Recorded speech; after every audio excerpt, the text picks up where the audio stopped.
Bien, buenas noches hermanos, estamos nuevamente para compartir un tiempo más sobre esta epístola de los Colosenses, ¿sí? A partir del versículo 5 del capítulo 3 arranca la etapa donde nos habla de las características de nuestro llamamiento, ¿sí? Y en el pasaje que vamos a considerar hoy, del versículo 5 al 17, lo plantea las características de nuestro llamamiento respecto de nuestra vida cristiana en general. Después va a venir las características de la vida personal o de las relaciones en nuestra vida personal, ¿sí? Tal como lo habíamos visto también en Efesios.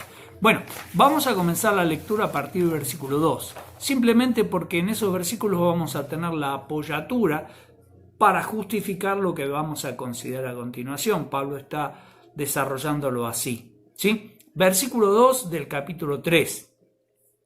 Piensen, concentren su atención en las cosas del cielo y no en las de la tierra, pues ustedes han muerto a esta vida y su verdadera vida está escondida con Cristo en Dios.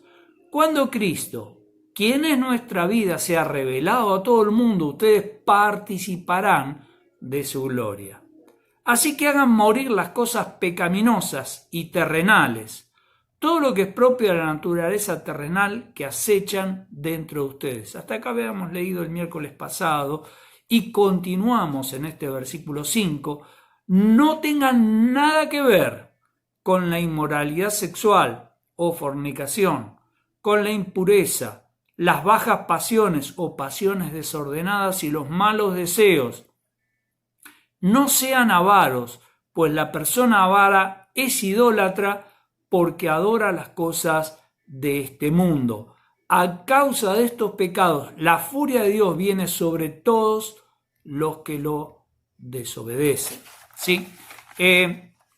Y comienza el pasaje en el versículo 5 diciendo, vayan haciendo morir, ¿sí? Eso es una responsabilidad nuestra y no es de Dios, ¿sí? Muchas veces nosotros le inculpamos a Dios nuestras responsabilidades, ¿sí? Le pedimos a Dios que Dios cambie alguna alternativa, alguna característica en nuestra persona y bueno, Dios está dispuesto, Dios nos ha dado la victoria, tenemos en nuestro interior su Santo Espíritu, pero muchas veces somos nosotros los que, por más que tengamos el deseo, la intención de cambiarlo, en realidad no estamos dispuestos a pagar el precio que eso atribuye o que eso nos cuesta a cada uno de nosotros. Es decir, es nuestra responsabilidad. Lo mismo que hablamos cuando estábamos considerando Efesios capítulo 6 de tomar la armadura. Está a nuestra disposición, pero es nuestra responsabilidad agacharnos y tomar cada una de las partes. Bueno, acá también es nuestra responsabilidad.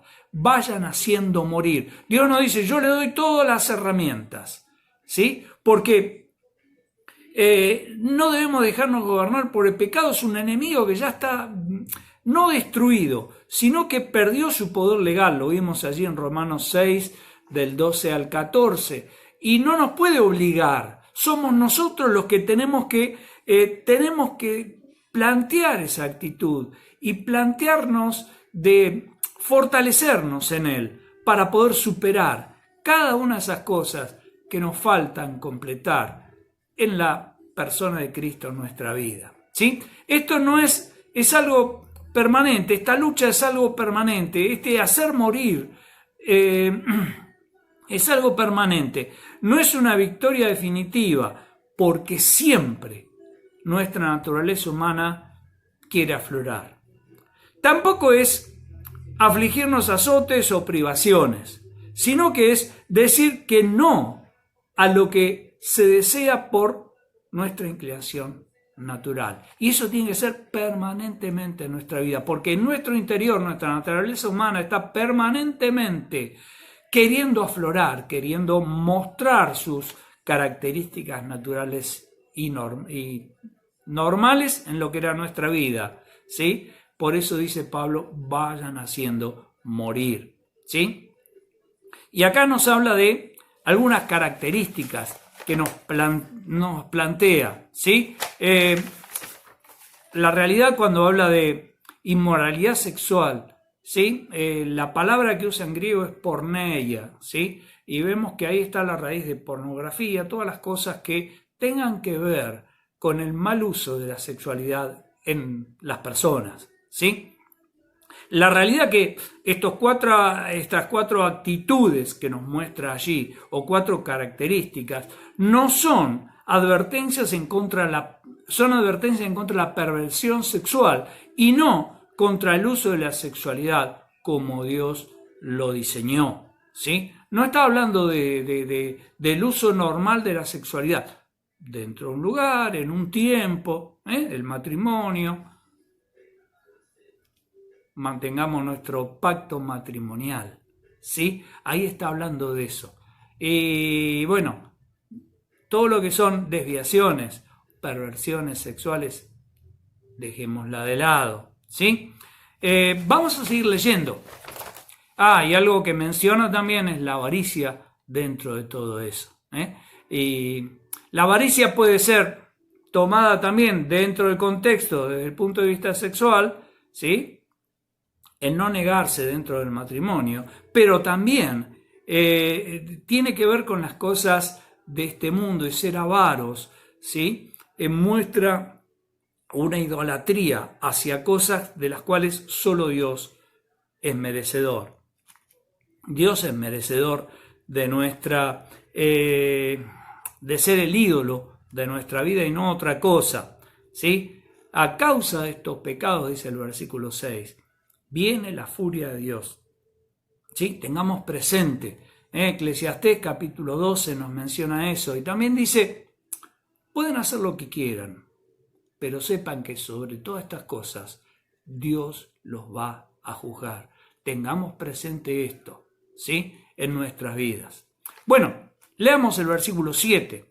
Ustedes solían hacer estas cosas cuando su vida aún formaba parte de este mundo, pero ahora es el momento de eliminar el enojo, la furia, el comportamiento malicioso, la calumnia o blasfemia, el lenguaje sucio u obsceno, palabras deshonestas de vuestra boca, son otras traducciones. Versículo 9, no se mientan unos a otros porque ustedes ya se han quitado la vieja naturaleza pecaminosa y todos sus actos perversos, el ropaje de la vida de la vieja naturaleza con sus vicios o prácticas, son otras traducciones, ¿sí?